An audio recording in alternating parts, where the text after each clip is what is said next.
Okay, I have Mr. Michael Barbanica here with me, and we are interviewing. Today is September 25th, 2021.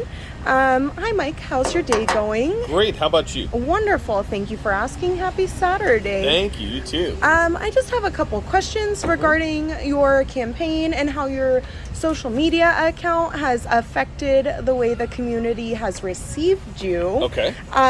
Would you describe the community of Antioch just before the election? What kind of situation was the city sitting in before you were, running and taking office? Yeah. So one of the reasons that I actually ran was because I didn't like the direction the city was headed. Mm-hmm. If you drove throughout the city, you would find a large amount of encampments for unhoused residents. Mm-hmm. You would find garbage in the streets. I mean, it was to the point where it had gotten really bad, the direction the city was headed. I felt like money was being spent in the wrong place. Mm-hmm. And I'll give you an example of that. When a council votes to spend literally over $500,000 to change a logo and a slogan in the city, I don't believe that is proper use of city funds. I think we could have used that money elsewhere. While we have homeless people on the street that don't have meals and we're worried about a logo, those types of things are some of the key reasons that I ran. I didn't feel overall it was headed in the right direction. Mm-hmm. And all you had to do were drive through the streets to see what was a priority for the city and what wasn't. Mm-hmm. Code enforcement wasn't a priority. It was very obvious. We live in a city of 114,000 people, and they have 6 code enforcement officers. That doesn't seem like enough. It's not nearly enough. In addition to that, we don't have enough police officers in the community. And if you look at just state averages, your state average is 1.62 police officers should be between 1.62 and 1.68 for every 1,000 residents. Contra Costa County has 1.09. Antioch has 1.01. We're well below the state average on how many officers we should have to effectively police the city. Mm-hmm. And when you have a lack of effectiveness within the police department, within code enforcement, driving around looking at piles of garbage, you can't attract long-term residents, let alone attract long-term business to come into the community, because who would want to open up a business where they have an encampment right next door that they can't do anything about? America's Tires on San Jose Drive, prime example. They couldn't get rid of the encampments behind their business. They moved. So we lost a thriving business out of our community that moved right next door to Pittsburgh and bought a building. They owned their building here, but said we are willing to take a loss and move so we don't have to deal with this. And that says those types of things started me on the path to wanting to make this change. I did notice on your Facebook profile that you've been posting the city council agendas since before you even announced that you were running. Mm-hmm. Is that partially because of the issues that you were seeing and you were trying to entice the city council to act in an appropriate way? Or was it more for the citizens of Antioch to understand what's happening in the city council? Posting the agendas really wasn't getting the council to change anything. It was more letting the residents know of what is on the council agenda, because it's their right to know. Mm-hmm. It's their right to weigh in on it. It's their right. There's a misconception, in my opinion, with politicians in general, where somebody gets into office and all of a sudden they think they're a little bit more important than they actually are, and they lose sight of the fact that all they are is a representative of the people. The people are who are our boss, not necessarily, we don't, at City Hall, I don't have a boss. Yeah. I'm elected, so the boss, for lack of a better term, are the people within my district that put me there. And what I try to do is get feedback from those folks as to what problems they're seeing in the community, and then tackle those as a council member. Absolutely. And what would you say, besides the homeless encampments, which you've already mentioned, would be your biggest starting topic when you first decided to run? The first thing you were like, okay, this is what I'm focusing on. So I wanted multiple things. One of the things I wanted was I wanted to double the size of code enforcement. I did not know if I would be able to do that, but I was going to make every attempt within a 4-year period to double the size. We accomplished that within the first 7 months. We've actually already done that. That's impressive. I also wanted body cams on all police officers. The body cams that we're the second largest city in Contra Costa County, and our police officers don't have body cams. I figured that was going to take much longer. From the day I was elected, I put that on the agenda 6 times on the agenda, making a request to bring that in front of council so the public could weigh in on that. After 6 requests, formal requests to the mayor and to the city, we got it on the agenda, and it was a 5-0 vote, meaning all council members voted for it.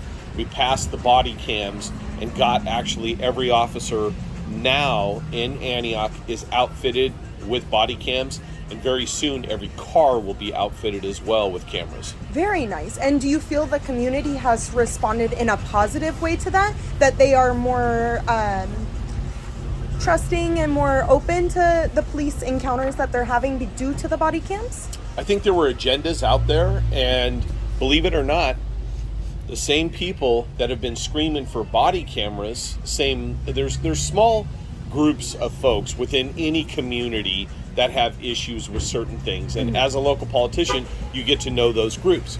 And the same folks that were wanting body cams when we actually made it happen suddenly became somewhat resistant of the body cams. And my personal belief is that when police are outfitted with body cams, it does several things. Number one, it creates huge transparency within the city, allowing for later review of whatever happened on scene somewhere. So if an officer's side of the story is one thing and a citizen's side is the other, the camera doesn't lie. So we know with the camera. But what we have seen across the United States when body cams have been implemented, what has occurred is citizens' complaints have actually decreased. And there's a couple reasons that I believe. So I retired as a police lieutenant, so I have a lot of experience in police work.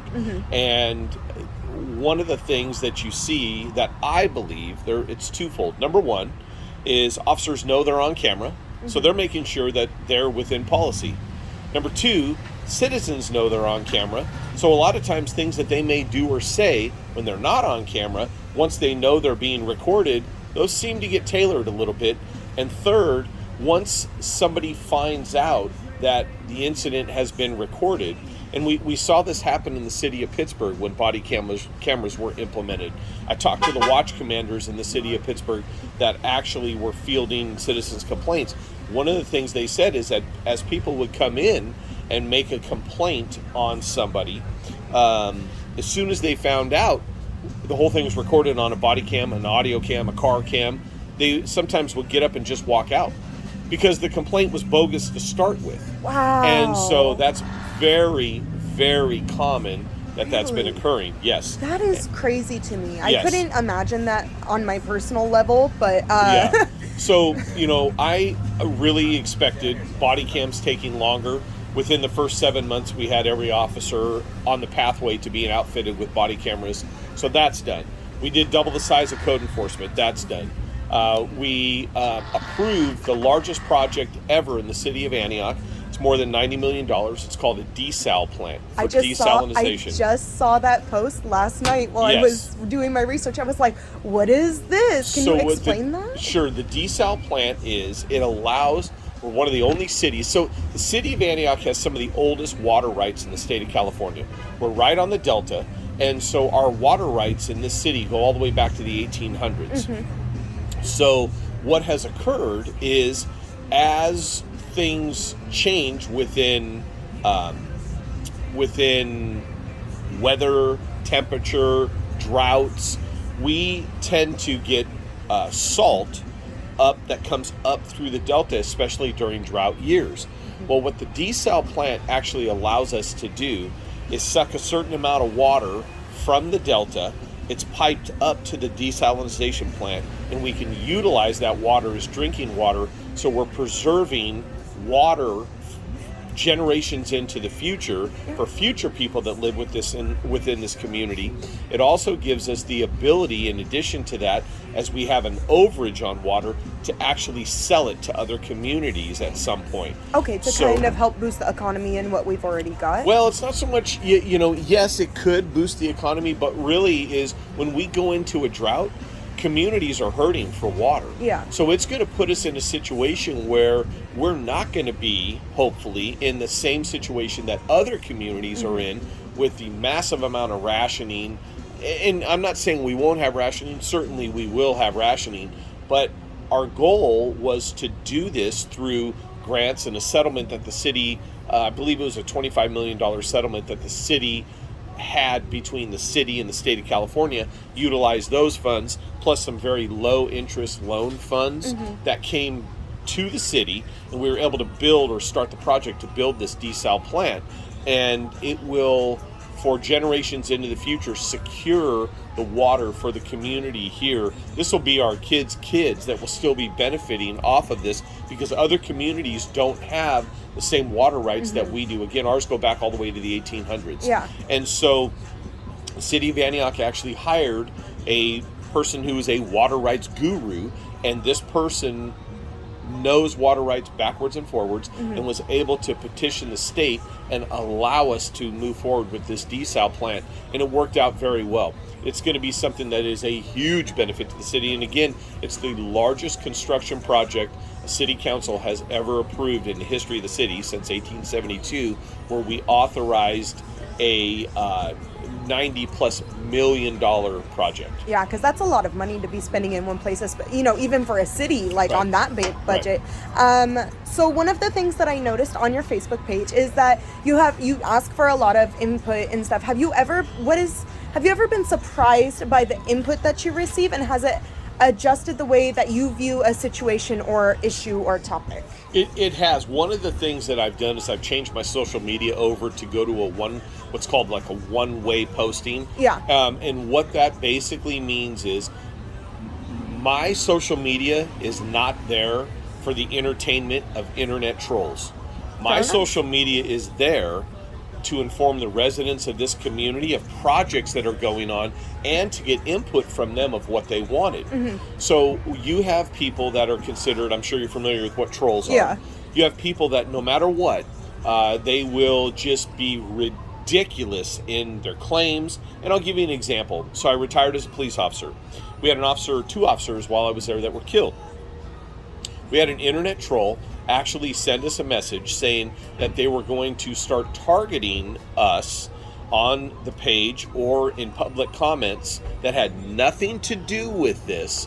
They were trying to use the First Amendment as justification for doing this. It had nothing to do with it, with my position with the city, but they were going to, and they flat out said in writing, they were going to make up essentially a story that when one of the officers was killed, I was shooting indiscriminately into a yard where people lived as homeowners. And that's such an abuse. That's not the intention of this system, allowing feedback from the public. Absolutely. This police officer's family still lives locally. His son still lives locally. His mother still lives locally.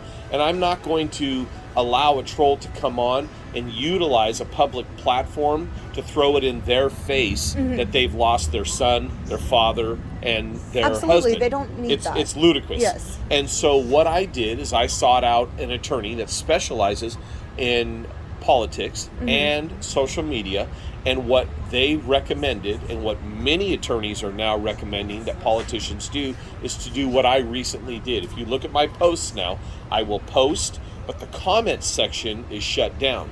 The difference between doing that and they can still reach me through Messenger, they can email me, or they can call me. I have no problem. They can like or dislike a post. But the posting of throwing a dead police officer in the face of people is out of line, and it's not what this is intended to do. Absolutely. So what we did instead was we made it one-way post, advising the public of what's going on, inviting them to respond back on a messenger privately, and being able to like, dislike, being able to email me directly. But as long as it's done fairly across the board for everybody, so we're not singling out one person and saying, you can't post on this. Yeah. The whole reason for the social media is to be able to get the message out to the public of what's occurring within their own community, and it's not a form of entertainment for some troll. Exactly. And so I'll give you an example. We had a recently the methadone clinic in town. The methadone clinic is located on Sunset, right down the street. It's a project that I've been working on because for years, if you drove by the methadone clinic, what you would find are 8, 10, 15 people out there, shopping carts, garbage, drugs being used, drugs being sold. It's been ridiculous. So I took this on as a project and we started cleaning it up. Even though we cleaned it up, the trolls went crazy with that because they didn't know what to say. So they just started randomly. And when I say trolls, it's a very small amount of people. Yeah. But here's the thing. That may be entertainment for them, but the people that have to live right next door to someone shooting up heroin right behind their backyard, needles being thrown over the fence, garbage being left there, people defecating right behind their backyards, it's not entertainment to them. This is how they live. So my thing is I would rather get the information out. Let's don't play games with this because that's what some people are doing. As long as on social media I'm treating everybody the same and I'm not singling one person out to block them. I've never blocked anybody. I've never removed a post. But I have shut down public posting just for that purpose because I'm there to inform the public and work for the public, not allow the entertainment of the abuse, especially targeting a dead police officer's family. Totally out of line. Absolutely. So because you have been so open about the issues that are happening in the community and been very expertly handled, might I add, about spreading the awareness and making sure the information is public knowledge and available for all of the citizens, do you feel it has impacted the way the community accesses other community sites? Does that make sense? Because they know of these issues, they're like, okay, well, let me see how I can adjust that. Are they taking the initiative to make an impact also with the knowledge that they've been provided? What happens, we find a lot with, there are a small amount of people that want to get involved, and a lot of people don't know how to get involved. So I've been trying to educate them on how they can get involved through different ways of reporting issues to the city, those types of things. I don't monitor the other local politicians' websites. So I couldn't tell you if they do. And the reason I don't, there's a thing called the Brown Act. So the Brown Act, one of the things with the Brown Act that's really important is that all city business is conducted in front of the public. So one of the things you cannot do is, let's say, for example, I was sitting here with you and there was another council member here and we were holding a conversation about something that we want to bring up in front of the council. That's okay if I'm talking to one other person. But once I talk to that person and tell them my intent of doing it, I can't go to another council person, nor can this council person that I was talking with go to another council person, because now we have a three-way conversation going on, and that's collusion, essentially. We're together deciding something outside of the view of the public. So 2 is fine, 3 is bad. If you look at it this way, 2 is fine, the majority is bad. 3 is the majority. We're a 5-person council. 4 council members and a mayor. And so what I do to steer clear and to make sure that there's no issue with that whatsoever, I don't monitor their pages at all. You'll never see me clicking on their pages. So that way, for example, let's say I'm on a local council person's page and I look at something and I see their point of view. Well, at that point, if I see their point of view and I know what they're doing, I shouldn't then go to another council person and hold a conversation with them about that. So I couldn't, because then you have the view from me, the view from the person I saw, and then the view from the person that I approach. So I steer clear of all their pages, so I don't know how those pages, how my page is affecting at all what's going on with other pages. But I do know that I get quite a bit of engagement on my page where people will come to me privately. They will come to me, they'll call me, they'll email me, or they'll send me a message directly on Facebook. So what I've noticed is a lot of positive interaction. The majority of it is positive through local people that are seeing what I'm posting and what I'm doing online, and then responding back to me directly. Yeah, absolutely. Let's see. I think we've answered a good majority of the questions that I already had. What do you feel? Okay, so This is a majority of my research is obviously on the way that you use your Facebook profile to affect just District 2. And do you feel like this is kind of something we just touched on, that the information that you're providing is allowing your District 2 people to make better informed decisions about how they make their voices known? It's the goal of it to be able to do that. A lot of times, and the reason I post, for example, agendas, is I encourage people to write in public comments to let the council know what it is they want. Because it's not just us. Yes, council members make the final decision, but they should be making a final decision based on truly what their constituents are looking for. And you're never going to make everybody happy. But I do feel as though when I put these things out there, it does allow people, yes, to become more involved, either with talking with me directly or talking with other council members directly, or interjecting at the meetings themselves. So I believe that social media allows us to touch more people at one time than it would if I was just showing up at the meetings. If I show up at the meetings, I can speak as long as I want on any topic, and I can speak to the public. But the reality of it is that it's the same people watching those meetings each time. We don't have a lot of people. There are a lot of people that watch, don't get me wrong, but I can touch all those people at the meeting and then come back on social media and touch people that I've never met that I'll never know. And so now, for example, when I go into, say, a restaurant or a theater or anything like that, I'm constantly recognized because people will say, oh, you're, so-and-so, you're on the council. Yes, I am, and I'll sit and chat with them for a few minutes. Most of the time, people, when we're, say, eating or things like that, they're usually very respectful and they give us the time to do that. And then a lot of times or they'll say hi while I'm eating, and I'll say hello. And then as I'm leaving, a lot of times they'll see me and they'll want to just chat for 2 seconds or whatever. So that does happen, quite a bit. But social media really allows us a very different opportunity than politicians have had in the past, because it allows us, again, to touch so many people and get our message there. The current times haven't caught up, or they're starting to, because in the past you had all these rules for politicians on how they can communicate, and the Brown Act, and there's different rules. Well, now with social media, because a lot of us are communicating through that, they've had to really look and say, wait a minute, how does the law apply to social media, where when these laws were written, there was no social media.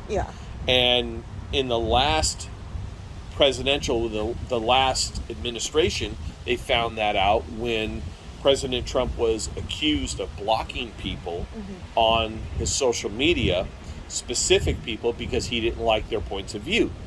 Those folks sued, and it was upheld. It later made it to the Supreme Court, and it was dismissed because he was already out of office. But it sent a message to local politicians, state and federal, national politicians, to make sure that they don't do this. But there are people still doing it. And so what I would like to do is get my message out there to as many people as possible, and not have that message hindered by people for entertainment purposes that are just trolling. Absolutely.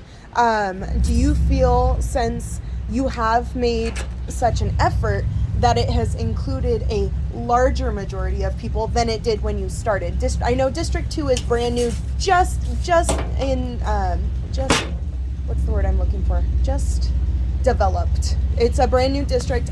Do you feel that district was misrepresented before and that it has gotten better? I feel there was no representation before. So all of the districts are brand new. They just came in December 8th of 2020 when we were sworn in. It was the first time in the history of the city that districts had ever even occurred. Really? I thought it brand was new. just like a, a reframing. No, we never had. We had Wow, before, okay. it was all citywide. What happened was there was a group that came in and threatened to sue, and they're saying that the city is underrepresented in certain areas, and I believe that to be very true. For example, before we had districts, now we have 4 districts. Before we had districts, we had everybody on the council living either nearby where we're at now or southeast Antioch. There was nobody other than Joy Motz, who was living downtown in District 1, and she represented that district. There was not one representative living in District 2. For the last 4 years, not one. That's crazy. And so that's why we went to districts, to ensure that every district has a representative living in that district. Absolutely. And so that's why we have districts. There are still cities that don't have them, but what you're seeing statewide, each election cycle, there's more and more cities that are going to be districting. We are going through a redistricting right now because the census just took place. So we had the census that just happened in 2020. So the population change that is being reported now is being applied to a process that hopefully by the end of this year or beginning of next year, we will actually have new districts throughout the community. And those districts are all going to be based on population. That's exciting. Yeah. Because that way we have better representation for everybody. It's definitely not any way it can be one-sided then, correct? Right. Well, now we have the districts now. And every time there's theoretically, say, a census or a population shift, you will see these come out where they say, okay, now we have the most recent census out, which we do. We have those numbers. They were released in August. And now we can look at it and say, do we have a fair representation throughout the community? And there'll be a public process that we'll be doing to redistrict the entire city. And we'll see how that shakes out. We don't know how that's going to, if there's going to be a change within the districts. I'm sure there will be. There has to be. And as you have the population change throughout the community or throughout the city, you're going to have new districts throughout the city as well. Okay. What do you think is the biggest goal that you would like to accomplish in your 4-year term? So public safety is a huge goal. Right now I'm pushing to, we've already brought in, one of the goals was to double the size of code enforcement. We've done that. One of the goals was to get body cams out there. We've done that. One of the goals was to get code enforcement focused in specific areas throughout the community. We've already done that. So we had 4 years to do this stuff. We did it within 7 months. The goal now is really focusing on public safety and making sure that we can continue to decrease the crime rate here and bring business into the local community.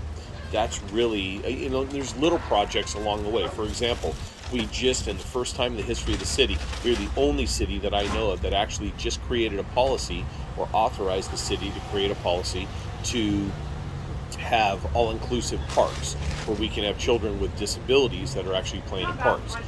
That just occurred. We actually just implemented bringing in an actual bike park to the city. That just got approved. We are in the process of negotiating right now with all of the labor organizations that are up for new contracts. That's being done right now. The car cameras are being launched as we speak. Body cameras are already out there. We're in the process of hiring 7 new code enforcement officers. We went from 6 code enforcement officers, and on the last budget or budget cycle, I pushed for doubling the size. It was a 4-1 vote. 4 of us voted for it. 1 of us voted against it. I was very much for it, but we're going to 14 code enforcement officers to focus on cleaning up the community. I was just in Sacramento this week, just yesterday. I'm the voting delegate for the city to go and meet with Cal Cities. One of the issues that we're working on with Cal Cities is to ensure that local property or local purchase tax, sales tax, actually comes to the city. Right now, because there's old antiquated laws governing tax, what we have found is there's large online retailers that a lot of people are ordering online. Well, it used to be local brick and mortars that they would walk in, and when they pay sales tax, a lot of that tax goes to the local city.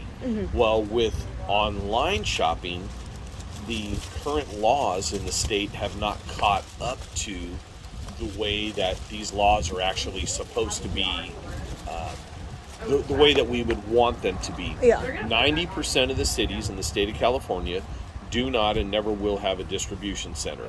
Now that the distribution centers are privately owned by the actual companies that are online shopping companies, where they own these huge distribution centers, the majority of that tax, that sales tax, is going to that community where they're located, not to the local community where they're being delivered. And we're trying to change that. So I was in Sacramento this last 3 days voting on that.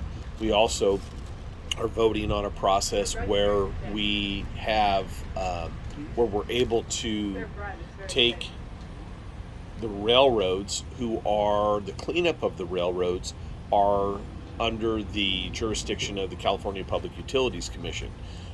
They have quite a bit of money, but they don't have enough inspectors to come out. And if you just drive down and look at our railroad lines, you'll see encampments, you'll see graffiti, you'll see people hanging out using drugs, garbage. I've had it reported where residents are saying they've watched people actually have sex sitting there on the railroad tracks. It's just outrageous. And we as a city can't just show up and start abating that property because we don't own the property. So we have a long process we have to go through. We cast a vote, or I cast a vote yesterday at Cal Cities, where we're pushing the legislature to actually bring forward legislation that either forces the California Public Utilities Commission to act accordingly and hire enough people to resolve these issues, or allow the cities to actually go in and do this and back bill it. So that cleaning up the encampments is a huge priority. Another priority is, what are we doing with the unhoused residents? The unhoused residents in the community, currently right now, the last census that was taken, we have 239 unhoused residents living within the community.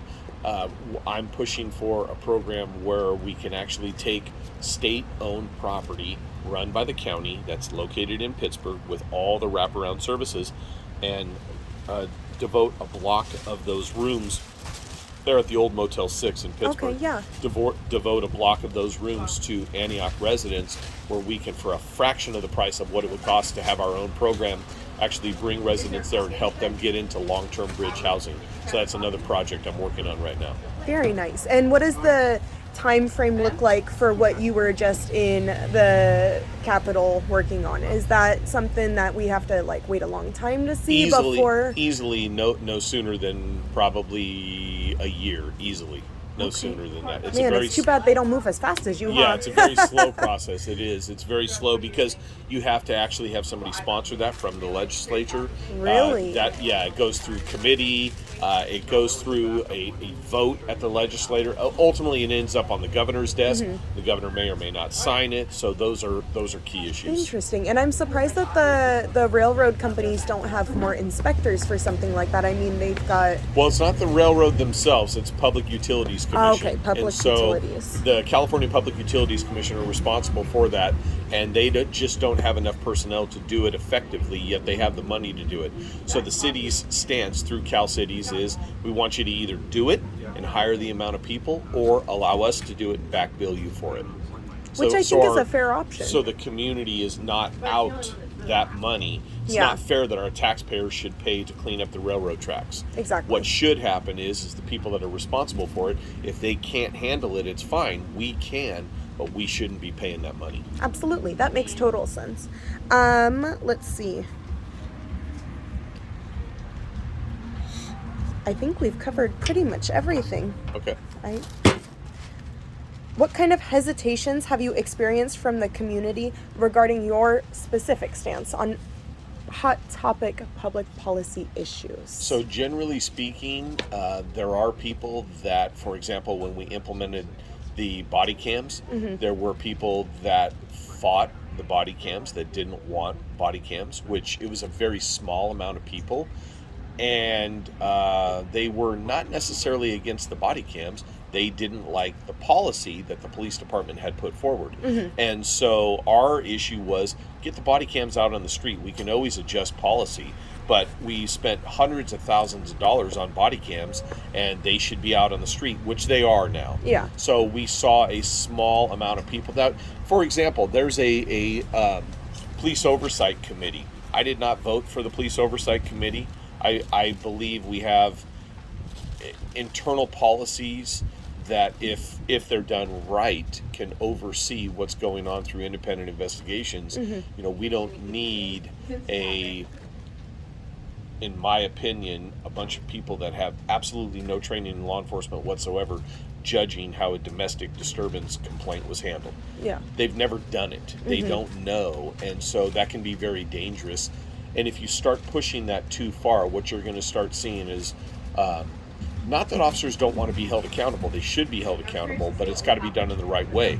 If it's not done in the right way, what you're going to see is a lot of people leaving the community, police officers, and that will backfire on the local community because you'll see an increase on crime.